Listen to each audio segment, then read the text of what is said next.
They saw what we knew, that our Capitol Police and the Metropolitan Police of Washington, D.C. were our heroes. They risked their lives to save the Capitol, our democracy, and to honor the Constitution which called for us on January 6th to count the vote,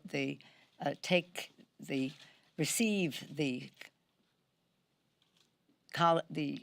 Electoral College votes, to count them and to certify the President of the United States. There was an assault on that particular day. It wasn't just any day of the week, to make sure that we did not honor the Constitution and that we would disrupt the peaceful transfer of power.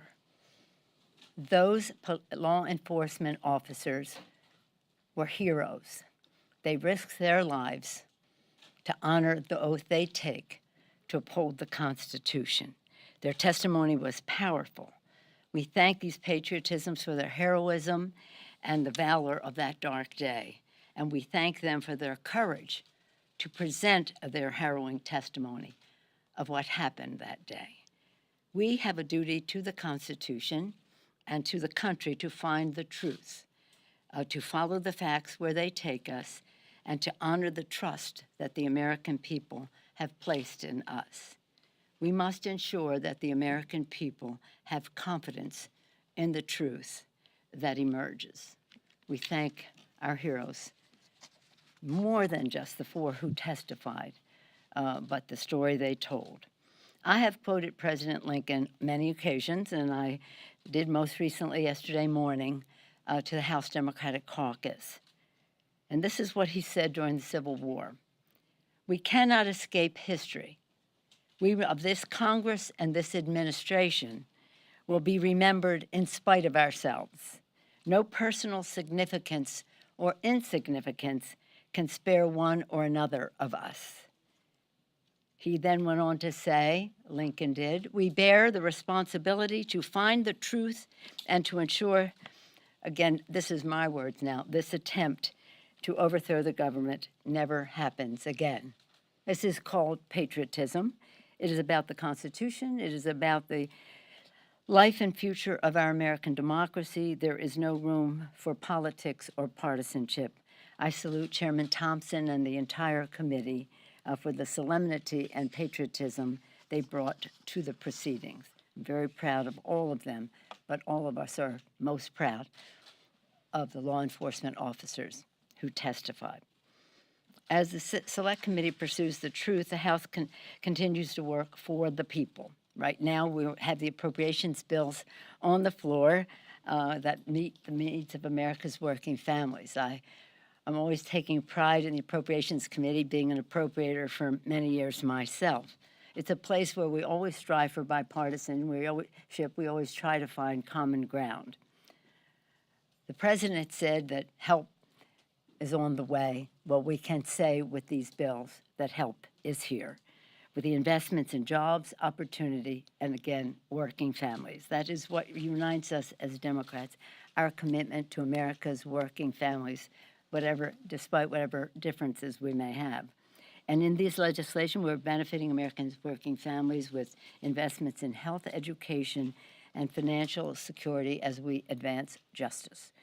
Rebuilding the infrastructure as we take America into a clean energy future to fight the climate crisis. We're helping workers by creating jobs, thousands of good-paying jobs that this legislation will engender. We're fighting future pandemics and advancing America's preeminence in science. Science, science, science, and science. Honoring our duty to veterans and keeping America safe. At last, the Senate has, again, I go to another subject, on the subject of the supplemental that we sent over 2 months ago to the Senate. I'm very pleased that we're hearing that they may be taking up that legislation finally today. It's not what we sent. It's certainly not what we need, but it is a good step forward. We are eager to see what does transpire. We understand it will happen today. There are certain things that we had wanted to have a bonus for our workers. Here they're not in. Well, when we see what they actually pass, we can talk about what we need to do along the way. But we do, it's long overdue, months overdue, hundreds of billions of dollars underfunded, but nonetheless, I think the actions yesterday by our law enforcement officers and their appeal to get something done as soon as possible has perhaps even jarred the Senate to move in a bipartisan way to pass this legislation.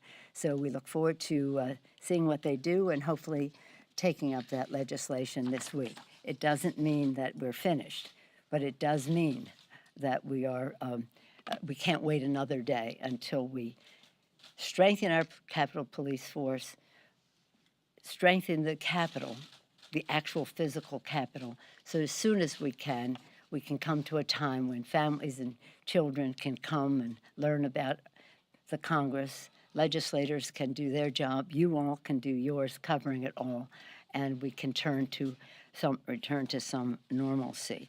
And that, I guess, is about it for now. Any questions? Speaker, No. just to clarify something from earlier, is Kevin McCarthy a moron, and if so, why? I said earlier in my comment, science, science, science, and science.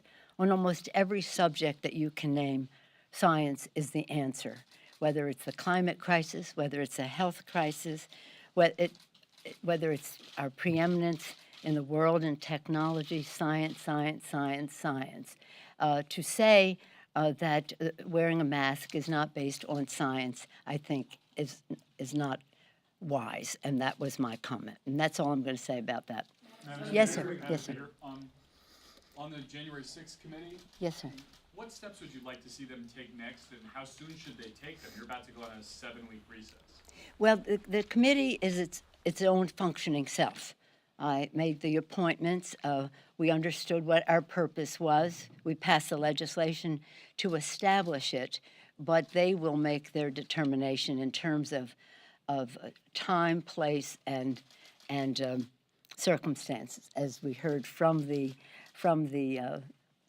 officers yesterday. That's how you make a judgment, and so they will make those decisions. I'm not involved in those decisions at all. You did take some political backlash for the idea of how long this might go, the idea that it would bleed into next year. Would you like to see them move expeditiously? Well, what you may call political backlash is welcome to my world. That's every day on every subject. I barely notice. But no, I mean, they will take the time that they need. I've said that because we were very late in getting to this, because we were striving for the bipartisan commission, which we thought was very possible. It was something that we yielded on every score in terms of makeup, who's on it, process, who can subpoena, and timing. And they wanted it we wanted it by the end of March, they wanted end of December, fine. And that was even a source of questioning with the Senate. They wanted clarity about when that would be. So, but now a few months have gone by since all of this discussion happened. They will take the time they need, follow the facts where they take them, and do so in a way that is worthy of our Constitution as we protect and defend it. So it's not about wanting to make it last long. No, it will take as long as they decide in terms of the need of time to follow the facts. But I'm not in that. They made the decision, and I salute them. And they went right out. Perhaps you were there when they went out and said, we're going to have our first hearing, and we're going to focus on the law enforcement officers. That was their decision, and it was a very wise one. Yes, ma'am. Yes, Senate Minority Leader Mitch McConnell is doing a number of radio ads in the coming days in Kentucky to promote getting vaccinated in his state. What do you make of this effort, and has he done enough to call out specifically some on the right who are spreading vaccine misinformation? Well, I'm glad that he's doing those ads, long overdue. This was so self-evident and so obvious. They must have been getting, I don't know, maybe they were getting to use your term, political backlash for not doing it, as they now sadly see people suffering, and in some cases with long-term COVID. So certainly the Republican Party has been delinquent in embracing the science that people need to be vaccinated.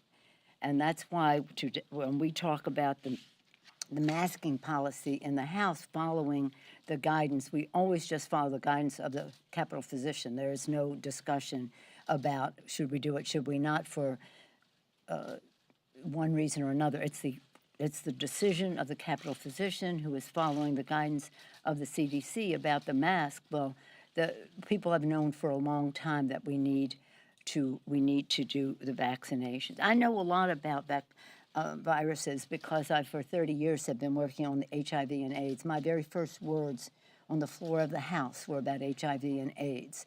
And what I can tell you is, if I thought 30-some years ago when I took the oath that day and spoke about AIDS, then in the next minutes after that, in a special election, it was a special swearing in.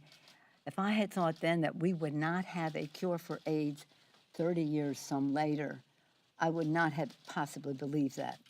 We have quality of life, we have good therapies, we have good care, we have good prevention, but these viruses are very resourceful. They just mutate as they see fit. And in terms of what that means now, the mutations are engendered by transmittal. So the more people who are vaccinated, the less transmission, the less mutation, the less challenge for how do we deal with this new variant. So long overdue, but always welcome in terms of the leader taking out ads. I'm so happy for the people who will be getting that message, who for some reason or other may have thought that politicians know more about science than scientists. Madam Speaker, the Select Committee for a moment. Yes, sir. There have been a number of members of Congress who've been identified as potential witnesses. If those members are called and they refuse to testify, what message would that send? And what steps would the majority take to compel that testimony, perhaps fines or something like that? Perhaps I wasn't clear enough. This is the work of the Select Committee. They will make determinations as to where the facts will take them. They have said everything is on the table. I've seen in their public statements. That's how I know that. I saw it in their public statements.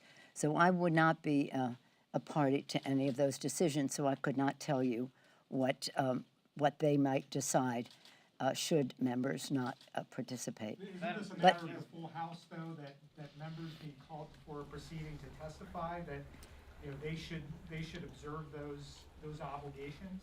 Well, the question is about the power of subpoena, and they do have the power of subpoena. But let's just see where they go rather than speculate on a place they may or may not go. I don't know. And then we'll go from there. But thank you. Yes, There's been a lot of back and forth between the administration and Democrats here on Capitol Hill about student loans and canceling student loan debt. Each has said, well, the president can do this by executive order. The president said, oh, let's do it by legislation. Can you explain why the administration and Democrats in Congress pushing for this are fighting this out this way? Why, I mean, it would seem there's not the votes to pass the bill. Is that in fact the case? Is that why Congress is? No. Well, thank you for your question. It's so refreshing to get a question on substance and process, but not responding to whatever. Here's the thing. People think that the President of the United States, is this more on the subject than you ever want to know? Well, you'll let me know. People think that the President of the United States has the power for debt forgiveness. He does not. He can postpone, he can delay, but he does not have that power. That has to be an act of Congress. And I don't even like to call it forgiveness because that implies a transgression. It's not to be forgiven. Just freeing people from those obligations. So the question of who gets forgiven, to use the term of art that is out there, is a debate. Do we use whatever money there is for the broadest base of support of those with more people with even less debt or fewer people with more debt? That's a policy discussion. But the difference between the president can't do it. So that's not even a discussion.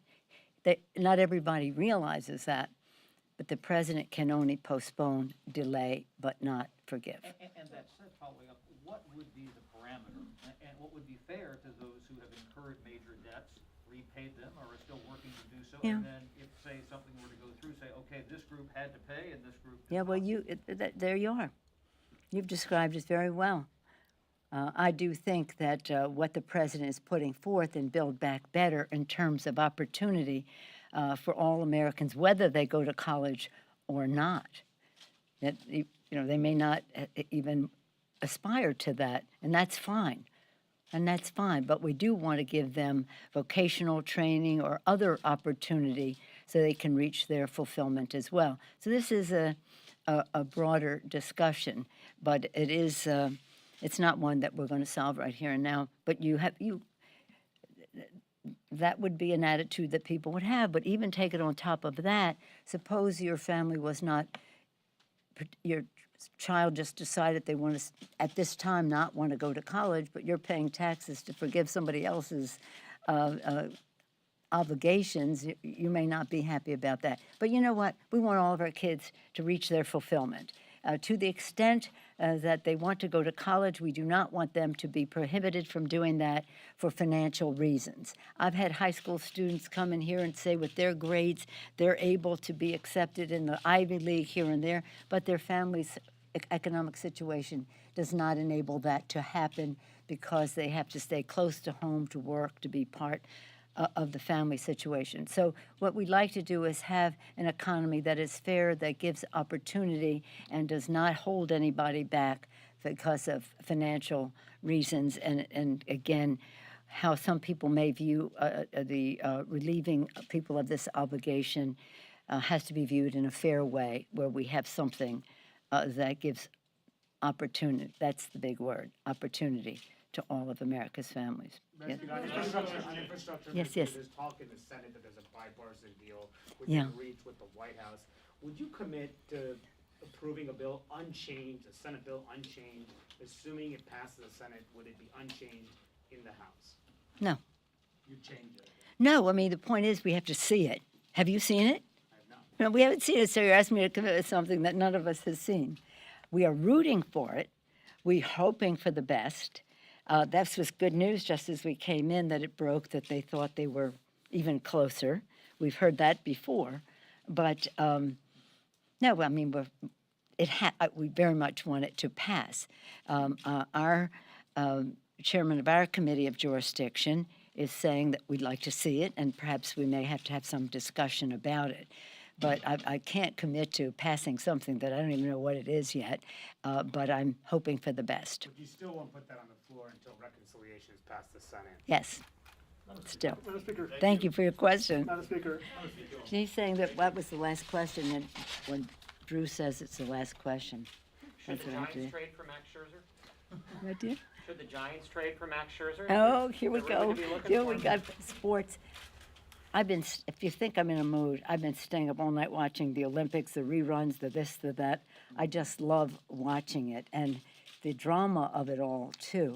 But God bless our athletes we admire them for their skill and their discipline and their focus and their talent. And we admire them as athletes, but we admire them as people for having the strength to walk away from all of that. Thank you all. Thank you, Madam Speaker.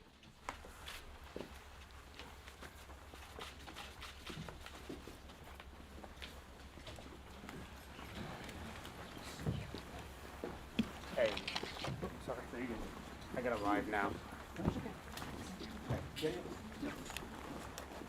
How much?